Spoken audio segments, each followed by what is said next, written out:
Welcome to the Cheating Secrets channel. I arrived home 15 minutes ago and was surprised that my wife Molly wasn't home yet.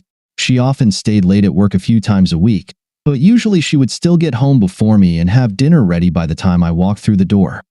I grabbed a beer and was about to call her about dinner plans when she beat me to it. My cell phone rang. "Hi, dear. Are you still at work?" "Yes, Jack, but we're leaving now. I have a surprise for you that I think you'll like. At least, I hope you will. I certainly will like it. We need to talk when I get home, so please be there and ready to chat when I arrive. I'll be home in 20 minutes. Should I start dinner or run out and buy something?" "No, Jack. We won't have time for that tonight. Maybe later. But Jack, just remember, I love you and only you, and I can't wait to see you." "I love you too and will be waiting for you with open arms." 20 minutes later, my wife Molly entered and I immediately noticed that she looked a bit disheveled. In wrinkled clothes, her stockings were gone, and her makeup and hair were a bit messy. "Wow, you must have had a tough day, Molly. You look a bit frazzled. What happened?" Molly quickly approached me, hugged me, and looking into my eyes, whispered, "Jack, you know how much I love you, and I know you love me and would do anything for me, right?" "Of course, Molly. Maybe I wouldn't kill for you, but I do almost everything else. So, what happened?" "I can't wait to hear what kind of awkward situation you got yourself into this time." "Nothing like that, Jack. Just let me finish, and when I'm done, you can ask me questions. You know how you mostly let me make almost all of our decisions, and you're so kind and loving to me that you let me do almost anything I want. Well, over the past few weeks, I've been talking to my boss Ralph about our relationship, and he has some ideas that seemed sensible to me. He made me read several stories about submissive men who enjoy when their women dominate, and how it really helps their relationships. I must admit, Jack, those stories were very erotic and really stirred my imagination." "Molly, yes, I am kind to you and allow you to make your own decisions about matters that do not change our lives or are not critical. But if you remember, in matters such as which house we buy, which cars we purchase, how we invest our money, and major financial decisions, I am the one who decides. However, I do admit that I enjoy letting you make decisions about things that are important to you and make you happy, such as vacations, which movies to watch, which restaurant to go to, and even what clothes I should wear. But I don't think that makes me submissive. I just love you and want you to be happy. My dad told me that the secret to a happy and stress-free marriage is not to worry about the little things. Then he reminded me that almost everything is a little thing, and life should be lived as positively and happily as possible." "Okay, Jack, but I still think my boss was right when I compared you to him. He is assertive, powerful, and takes what he wants. People bow to his strong personality and do what he decides, not the other way around. He explained to me that he is an alpha male, dominant and at the top of the hierarchy, whereas people like you, although loving and kind, are more beta males and enjoy being dominated and submitting. They might not know it yet, but they have that quality, and it's waiting to come out." "Well, I think that's some third-rate pop psychology nonsense, and I completely disagree, but what are you getting at?" When I said this, I saw a hint of guilt, and the confidence with which she was speaking began to fade a bit. "Jack, my boss told me he is going to dominate me in bed and love me in a way I've never been loved before. He has a big dignity, and he brags about knowing how to use it. He's been making me feel it in his office for the past few weeks, and I have to admit, it's huge. I know it was wrong, and I probably crossed a line that a young married woman should avoid, but it really excited me, and I've been fantasizing about him for the past few weeks, imagining him seducing me in the office. He explained to me that you might actually enjoy knowing I'm with him, that you, being submissive, might even want to watch, and even if not, we'll have the most incredible sex of our lives when I come back to you after having dirty sex with him." I looked at her, expecting some punchline, but suddenly realized she was serious and that she was telling me she had really felt him and who knows what else. "What the hell, Molly? You must be joking. How could you think I would be okay with this?" "Jack, I know you love me, and I know you want me to be happy. I'm convinced that this will take our love and our sexual life to a completely new level." "Molly, are you telling me that you had sex with your boss? What the hell were you thinking, Molly?" Oh no, Jack, I would never cheat on you. Bullshit, you already did. You've had intimate conversations with Ralph, and you already told me that you've touched him. Did he have sex with you? She lowered her eyes and, unable to look at me, said, No, Jack, not yet. He did finger me in the car on the way here, and he's waiting in the driveway so we can talk about this, and then he plans to come up to our bedroom, and we're going to have sex. You can watch if you want. Ralph would like that. But if not, when we're done, you can come and get me, and I'll have a treat for you, letting you do anything you've ever dreamed of. Are you kidding me? He's outside right now, and you believe his nonsense? The thought of being with you after you've been with him makes me want to vomit. And what now, Molly, since I'm saying no and demanding that you send him away? Well, don't let me hold you back, Molly. I see that you'll do this regardless of what I say. If not now, then soon, maybe even without telling me. Anyway, you've already cheated on me, so go upstairs and get ready. Her look, full of guilt and shock at my statement, made her pause, but then she turned to leave. On the stairs, she turned back and said, You'll see, Jack. It's going to be epic. Yes, Molly, it will be epic. You have the right to do this. After she went upstairs, I rummaged through her handbag and took her car keys, house keys, and phone. From her wallet, I took our joint credit card, then went to the kitchen and grabbed a kitchen towel from the linen drawer and some zip ties from the tool drawer. I also grabbed a very large carving knife and went outside to meet Ralph. Ralph was sitting in his car in the driver's seat, reading his phone. When I approached, he lowered the driver's window and said, All right, little Jack, I suppose your wife told you? Don't worry, I'll still let her have sex with you, at least for now, until she is completely under my control. You'll enjoy. I didn't let him finish his last statement. I put my whole body into the angriest, most vicious left hook I could muster and punched him square in the nose. The satisfying crunch confirmed that I had done some damage. I handed him the kitchen towel and said, Here, you might need this, Ralphie. He quickly brought it to his nose, and as he did, I wrapped a zip tie around his left wrist, pulled it up, looped it around the headrest bar, and tightened it securely. Then I opened the car door and delivered another left hook, this time aiming for his supposed big size.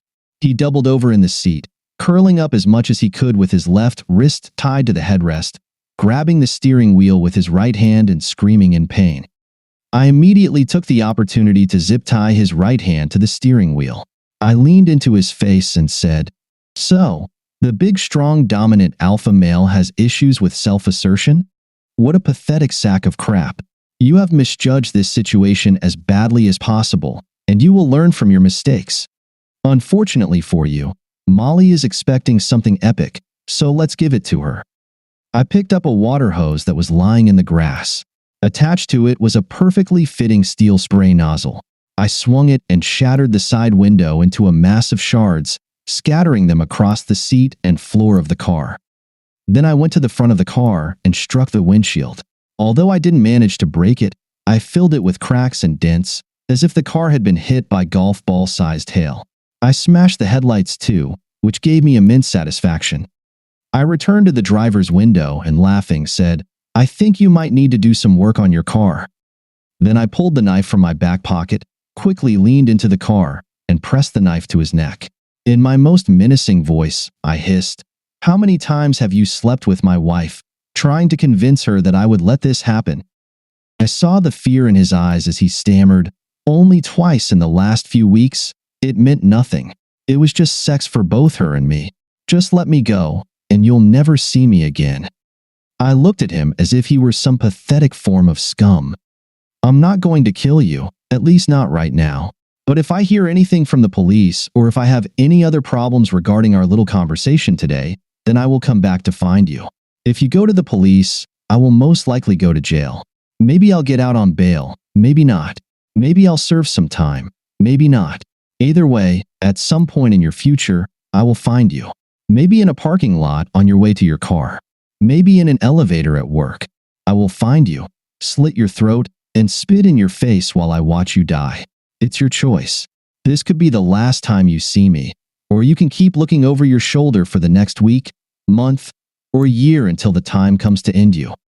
With these words, I leaned over him, stabbed the knife into the passenger seat, and said, "Your lover Molly will need this to free you, so you can get rid of her.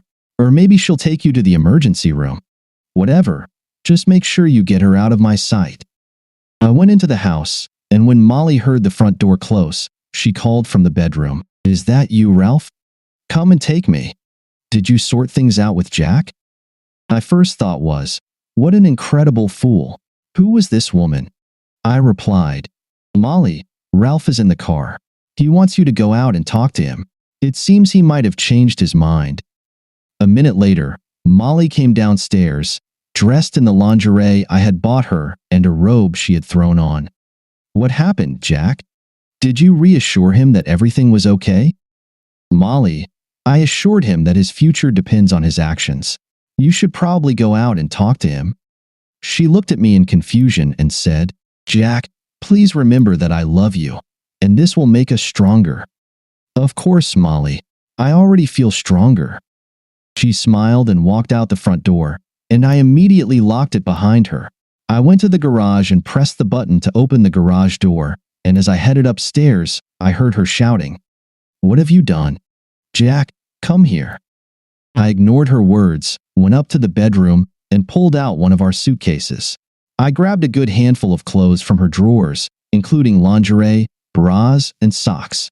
I took some t-shirts, jeans, and sweaters from her closet and put them in the suitcase. Then I went to the bathroom and threw in as much of her makeup and other stuff as I could fit. I returned to the closet and grabbed a pair of her tennis shoes. I went to the guest bedroom at the front of the house, opened the window, and shouted, "Molly, over here. You might need this." And I threw the suitcase onto the driveway. Some perfume bottles might have broken, but it didn't matter. Not my problem. Then I threw the tennis shoes, aiming for her head, but she managed to dodge. "Jack, please, what are you doing? I was sure this was what you wanted. I'm sorry. I didn't mean to make you angry or hurt you. I can't believe how cruel and vicious you were to Ralph. For God's sake, he's my boss. Please, Jack, let me in, and we can discuss how to get through this." "Molly, I can't even begin to tell you how ridiculous you've sounded since you came home with your little scheme to turn me into your cuckold. I wonder if you've had a stroke, or if you're on drugs, or maybe I just never knew how shallow and pathetic you really are. Whatever the case, it doesn't matter right now. I want you to get the hell out of here. Take your lover to the hospital, but on the way, make sure to ask him what will happen if I hear even one word about today's events from the police or anyone else. I will pack the rest of your things in bags, and you can tell me where to leave them, but never dare to come back to this house again." With these words, I slammed the window shut, went downstairs, opened the front door, and threw her handbag at her head. This time, at least, I hit her in the chest. Before slamming the door shut, I couldn't resist adding, "Is that enough for you, Molly?" I locked the door and went to the kitchen to open my second beer of the day. I realized that I needed to talk to my lawyer immediately in case the police got involved. I also needed a recommendation for a good divorce attorney. I went to the front window and saw Ralph shouting and cursing at Molly as she cut the zip ties. She put her suitcase in the trunk. He got out, moved to the back seat, and lay down, while she got into the car, crying and looking like she was in shock as she reversed and drove away from the driveway. As the adrenaline in my system subsided and I began to relax, I was utterly shocked by what had happened, by how my wife had gone so far off the rails.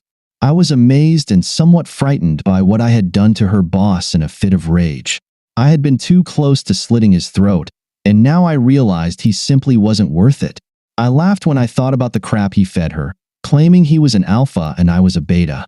Being a nice, agreeable guy and letting my wife have the final say in making good decisions was out of love and a desire for a happy life. A happy marriage for life. But she completely misunderstood my kindness, thinking I was a submissive beta personality who would let her cuckold me with a jerk like Ralph. Wow, I didn't see that coming at all. For the next few days, Molly stayed away from home. I kept getting calls from unknown mobile numbers, and I assumed it was Molly since I had confiscated her phone. Finally, she left a voicemail, begging me to call her back at that number so we could discuss everything. I knew it was only a matter of time before I had to face her, and since the police hadn't shown up to arrest me, I thought I had dodged a bullet and now needed to finish this sordid business. I called Molly and told her to come over in an hour so we could talk. I hung up, finished packing everything in the house that I thought belonged to her, and sat on the porch waiting for her. Molly pulled up in her car, which she had obviously picked up from work. I didn't know if she had been staying with Ralph, her parents, friends, or in a motel, and I was somewhat surprised at myself for not really caring where she had been. She got out of the car and waved hesitantly before approaching and sitting next to me on the porch steps. Her face showed a range of emotions, including some fear, shame, guilt, and apprehension. Her face looked swollen and blotchy, indicating to me that she had been crying a lot and sleeping very little. She looked at me shyly. "Jack, I'm so sorry for what I did. I don't know how I let Ralph convince me to suggest that I have sex with him, assuming that you're submissive and would enjoy it. I've been reflecting on the past few weeks and can't understand how I fell for all that nonsense. I suppose it was his dominance and insistence on how it would be so good for us, and how I would have the best sex of my life, both with him and with you after him. You must think I've gone crazy, and maybe I was for a while. But Jack, now I'm back, and I love you and want only you. I beg you to forgive me, and I promise to be the best wife you could ever have and spend my life making it up to you." So, Molly, how was Ralph in bed? Did you have the fantastic moments you dreamed of? What did his massive tool? Stop, Jack. After that, I never touched him again. And he's so scared of what you said that he fired me and doesn't want to come near me. Besides, he spent 2 nights in the hospital after what you did to him. He made up a story about a robbery, and we both stuck to that story so you wouldn't get into trouble. Well, at least he did that, right? What do you want, Molly? Jack, I want you. I want to come back home and be your wife for the rest of our lives. I want you to forgive me. I'll do anything to make it up to you. We can get through this and be better than ever, Jack. I've realized that you're the only one I could ever love, and I need you to forgive me. What do you say, Jack? Can I please come back home? Molly, I've thought a lot about this, and here's what I've decided. We were in love for 2 years and married for 3. Now, after just 5 years, you are obviously bored with our life, or at least our sex life, and you're looking for more. You might think you love me, and maybe you do, but I'm damn sure you don't respect me. You would never have thought of me as some submissive beta male who would willingly let you sleep with your boss and then clean up after him if you had any real idea of what love or respect is.